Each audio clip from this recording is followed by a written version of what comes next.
Hello everyone. तर कसे आहात सगळे? दीपास टेस्टी डिलाईटमध्ये तुम्हा सर्वांचं खूप खूप स्वागत आहे. तर आज बनवलेत बेसन लाडू. बऱ्याच दिवसापासून चाललं होतं लाडू बनवायचे आणि आता आषाढ महिना सुरू झाला आहे तर काही ना काहीतरी तळलं जातं किंवा असं गोड काही बनवलं जातं. तर आज मी बेसन पिठाचे लाडू बनवते. तर ही आहे वाटी जी आपलं प्रमाणाचं काम करणार आहे. तर या सेम वाटीनं मी मोजून दाखवते. तसं तर वजनी प्रमाण घेतलं आहे पण वाटीनं 4 वाट्या आहेत बेसन पीठ आणि वजनात म्हटलात तर अर्धा किलो बेसन आहे. त्यानंतर मी 1 वाटी तूप घेतलं आहे आधी, जे 200 ग्रॅम आहे. त्यानंतर लागेल तसं अजून परत पुढे घालणार आहोत. तर मी थोडं थोडं करत तूप घालणार आहे जसं लागेल तसं. तर अर्धी वाटी तूप मी आधी घातलं आहे आणि त्यामध्ये 3 चमचे बारीक रवा जो आहे तो घातलेला आहे. तर रवा चांगला आपल्याला खरपूस त्या तुपामध्ये तळून घ्यायचा आहे आणि त्यानंतर बेसन घालायचे. तर रव्यामुळे काय होतं, जेव्हा आपण खात असताना बेसन पिठाचे लाडू टाळ्याला वगैरे चिकटतात, तोंडामध्ये चिकटले जातात, तर ते होत नाही. म्हणून अगदी थोडासा असा बारीक रवा घालायचा. आणि आता हे बेसन अर्धा किलो घातलेलं आहे आणि आपण आता हे भाजून घेणार आहोत आणि मध्ये मध्ये जसं लागेल ना तसं तसं थोडं थोडं तूप आपण घालणार आहोत. तर बघू शकता, जे मी आधी 1 वाटी तूप घेतलं होतं तर ते आता पूर्ण घातलेलं आहे आणि यानंतर कसं थोडं थोडं लागेल असं मी घालणार आहे. तुम्हाला सांगते मी किती लागेल ते. तर कढई मोठी आहे त्यामुळं अर्धा किलो म्हणजे बेसन बसलं आहे त्यामध्ये, बेसन पीठ व्यवस्थित. जर कढई छोटी असेल तर 2 बॅचमध्ये थोडं थोडं म्हणजे भाजलं पीठ तरी चालेल. तर आता बघू शकता त्याचा कलर चेंज व्हायला लागला आहे पिठाचा.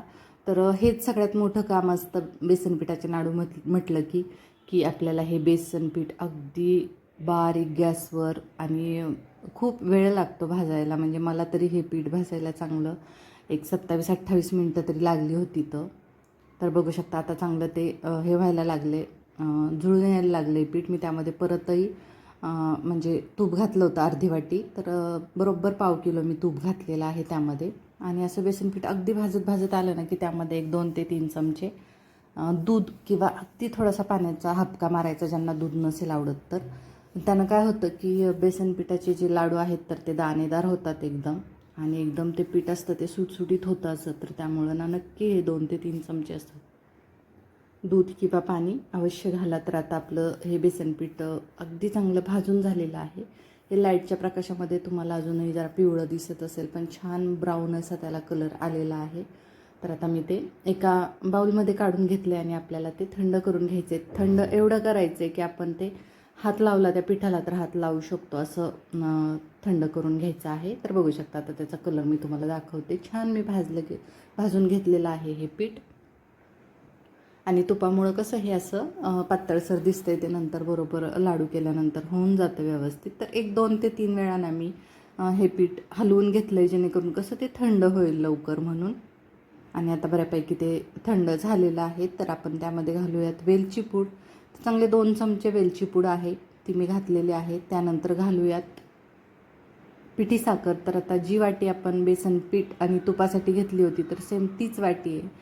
त्यांना आपल्याला जर अर्धा किलो बेसन पीठ असेल ना तर 400 ग्रॅम आपल्याला साखर घ्यायची आहे. तर या वाटीनं मी 2 वाट्या पिठी साखर घेतली होती. तर ती बरोबर तेवढी भरलेली आहे वजनी प्रमाण म्हणाल तर. तर आता तसं तर मी एकदम घालणार नाही, थोडी थोडी करतच साखर घालणार आहे. म्हणजे कसं एकदा पिठामध्ये मिक्स करत करत करत करत आपल्याला ती साखर घालायची आहे. तर आता मी चमच्यानं न मिक्स करता हातानं मिक्स करून घेते अगदी व्यवस्थित, म्हणजे मिक्स होईल पिठी साखर आणि पीठ. तर कोमट असताना त्यामध्ये पिठी साखर घालायची, म्हणजे ती थोडीशी पिठी साखर त्यामध्ये म्हणजे वितळली जाते आणि त्याचे लाडू छान बांधता येतात आपल्याला. तर आता मी छान असं ते मिक्स करून घेणार आहे आणि त्याच्या गाठी वगैरे ठेवायच्या नाही. तर म्हणजे सगळीकडं बेसन पिठाला त्या साखर लागेल याची काळजी घ्यायची. तर सगळ्या पिठाला ती साखर चोळून मिक्स करून घ्यायची. तर बघू शकता मी छान असं ते पिठामध्ये पूर्ण पिठी साखर मिक्स केलेली आहे. आणि आता बऱ्यापैकी आपलं सगळं हे पिठामध्ये साखर मिक्स झालेली आहे. तर बरोबर मी 400 ग्रॅम साखर घातलेली आहे अर्धा किलो म्हणजे 500 ग्रॅम बेसन पिठासाठी. आणि मिक्सही चांगली झालेली आहे. आणि आता मी त्याचे लाडू वळून घेणार आहे.